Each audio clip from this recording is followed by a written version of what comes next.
اردو دنیا کے معزز ناظرین، نئی ویڈیو میں خوش آمدید۔ ناظرین، آخرکار مسلم دنیا کا علمبردار سعودی عرب بھی فرانس کے خلاف ترکی اور ایران کے ساتھ کھڑا ہو گیا۔ سعودی حکومت کا اعلان سن کر دنیا حیران رہ گئی۔ ایران کا بھی زبردست ایکشن، پاکستان اور ترکی نے فرانس کی چیخیں نکلوا دیں۔ ویڈیو میں یہ بھی بتائیں گے کہ خاتم النبیین حضور صلی اللہ علیہ وسلم کی شان اقدس میں گستاخی پر بنگلہ دیشی عوام بھی خاموش نہ رہی۔ وفاقی دارالحکومت میں لوگوں کا ہجوم سڑکوں پر نکل آیا۔ ویڈیو کے آخر میں بات کریں گے کہ پاکستان اور ترکی نے فرانس کے خلاف کون سا شاندار کام کر دیا۔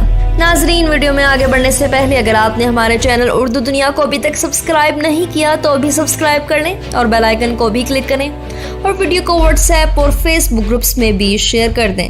ناظرین، فرانس کے خلاف مسلم دنیا کا علمبردار ملک سعودی عرب بھی اپنے حریفوں ترکی اور ایران کے ساتھ شامل ہو گیا۔ سعودی عرب نے فرانسیسی میگزین چارلی ایبڈو کی جانب سے گستاخانہ خاکوں کی دوبارہ اشاعت پر فرانسیسی حکومت کے پرخچے اڑا دیے۔ سرکاری خبر رساں ادارے SPA کے مطابق سعودی حکومت نے کسی بھی قسم کے دہشت گردی کے واقعے کی مذمت سمیت دو طرفہ احترام، برداشت اور امن کے فروغ کے لیے علمی اور ثقافتی اقدامات اٹھانے پر زور دیا ہے۔ ایران نے بھی فرانسیسی ناظم الامور کو طلب کر کے گستاخانہ خاکے شائع کرنے پر اپنا احتجاج ریکارڈ کروایا۔ خبر رساں ادارے AFP کے مطابق ایرانی وزارت خارجہ نے فرانسیسی ناظم الامور کو سوموار کو فرانسیسی حکام کی جانب سے خاکے شائع کرنے والے ادارے کی حمایت پر احتجاج ریکارڈ کروانے کے لیے طلب کیا گیا تھا۔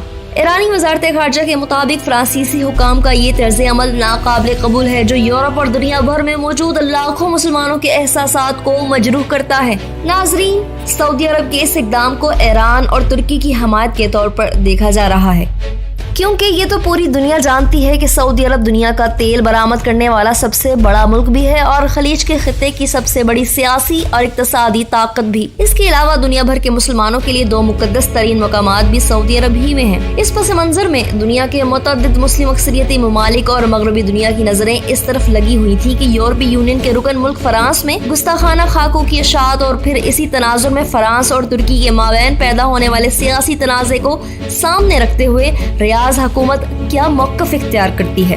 اس سوال کا جواب بالآخر آ گیا ہے جب سعودی وزارت خارجہ کے ایک بیان میں کہا گیا کہ سعودی عرب ہر طرح کی دہشت گردی کی مذمت کرتا ہے۔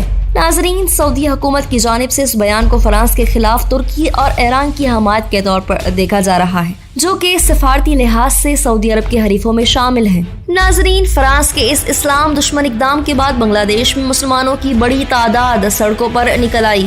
بنگلہ دیش کے دارالحکومت ڈھاکہ میں ہزاروں افراد نے فرانسیسی صدر اور ان کے قوانین کے خلاف احتجاج کیا۔ خبر رساں ادارے کے مطابق مظاہرین نے دنیا کے تمام مسلمانوں متحد ہو جاؤ اور بائیکاٹ فرانس کے نعروں پر مبنی بینر بھی اٹھا رکھے تھے۔ ناظرین، دوسری طرف پاکستانی وزیر اعظم عمران خان اور ترک صدر طیب اردگان کے دبنگ اقدامات نے فرانسیسی حکومت کی چیخیں نکلوا دی ہیں۔ پہلے ہم آپ کو بتاتے ہیں کہ پاکستان اور ترکی نے اس پر کیا ایکشن لیا۔ پاکستان کی پارلیمنٹ میں ایک قرارداد منظور کی گئی جس میں حکومت سے مطالبہ کیا گیا ہے کہ وہ فرانس سے اپنا سفیر واپس بلا لے۔ اسی کے ساتھ وزیر اعظم عمران خان کی زیر صدارت وفاقی کابینہ کا اجلاس ہوا جس میں کابینہ نے فرانسیسی صدر کی طرف سے مسلمانوں کے جذبات مجروح کرنے کی شدید مذمت کی۔ کابینہ نے خاتم النبیین حضور صلی اللہ علیہ وسلم کی شان اقدس کے حوالے سے گستاخانہ خاکوں اور ان سے مسلمانوں کے جذبات کو پہنچنے والی ٹھیس کا سخت نوٹس لیتے ہوئے کہا کہ کسی بھی مسلمان کے لیے نبی صلی اللہ علیہ وسلم کی شان اقدس میں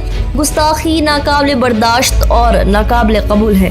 کابینہ نے اس امر کا اعادہ کیا کہ گستاخانہ خاکوں کے حوالے سے ہر میسر فورم کو استعمال کرتے ہوئے مسلمانوں کے جذبات کی ترجمانی بھرپور انداز سے کی جائے گی۔ اس حوالے سے OIC کے پلیٹ فارم کو استعمال کرتے ہوئے عالمی دنیا تک پاکستانی قوم اور امت مسلمہ کے تحفظات پہنچائے جائیں گے۔ اس کے علاوہ وزیر اعظم عمران خان نے فیس بک کے سربراہ مارک زکربرگ کو اسلاموفوبیا کے خلاف کارروائی کے لیے خط بھی لکھا ہے۔ ناظرین، فرانس کے اس اسلام مخالف اقدام پر ترکی کے صدر رجب طیب اردگان نے فرانسیسی صدر ایمانوئل میکرون پر اسلام مخالف ایجنڈا رکھنے کا الزام عائد کرتے ہوئے فرانسیسی مصنوعات کے بائیکاٹ کا اعلان کیا۔ ترک صدر کی جانب سے سوموار کو جاری کیے جانے والے بیان میں فرانسیسی صدر کی دماغی صحت پر سوال اٹھایا گیا۔ طیب اردگان نے کہا کہ میکرون کے دماغ کا معائنہ کرانے کی ضرورت ہے۔ اس حوالے سے نکالی گئی ریلی میں 40,000 سے زائد افراد نے شرکت کی اور فرانسیسی مصنوعات کے بائیکاٹ کا مطالبہ کرتے ہوئے فرانسیسی صدر کا پتلا بھی نظر آتش کیا۔ ناظرین، پاکستان ترکی کے اس ایکشن پر فرانسیسی حکومت تلما اٹھی اور کہا کہ پاکستان اور ترکی ہمارے اندرونی معاملات میں مداخلت نہ کریں۔ برطانوی اخبار انڈیپینڈنٹ کی رپورٹ کے مطابق فرانس کے وزیر داخلہ نے کہا کہ یہ ہمارے لیے باعث حیرت ہے کہ بیرون ممالک فرانس کے داخلی معاملات میں دخل اندازی کر رہے ہیں۔ ان کا مزید کہنا تھا کہ ان کا اشارہ ترکی اور پاکستان کی جانب بھی ہے، جہاں کی پارلیمنٹ میں ایک قرارداد کے ذریعے حکومت سے مطالبہ کیا گیا ہے کہ وہ فرانس سے اپنا سفیر واپس بلا لے۔ ناظرین، واضح رہے کہ 16 اکتوبر کو فرانس میں تاریخ کے ایک استاد کے سر قلم کرنے کے واقعے کے بعد فرانسیسی صدر ایمانوئل میکرون نے مذہبی شدت پسندوں کے خلاف جنگ شروع کرنے کا اعلان کیا تھا۔ قتل ہونے والے استاد نے اپنی کلاس میں آزادی اظہار پر کی جانے والی بحث کے دوران اپنے طلباء کو گستاخانہ خاکے دکھائے تھے۔ فرانسیسی صدر نے سوموار کو مسلم برادری کے نمائندوں سے ملاقات کے دوران اسلامی علیحدگی پسندی سے جنگ کا اعلان کرتے ہوئے کہا تھا کہ یہ شدت پسند فرانس کی اسلامی برادریوں پر غلبہ پانا چاہتے ہیں۔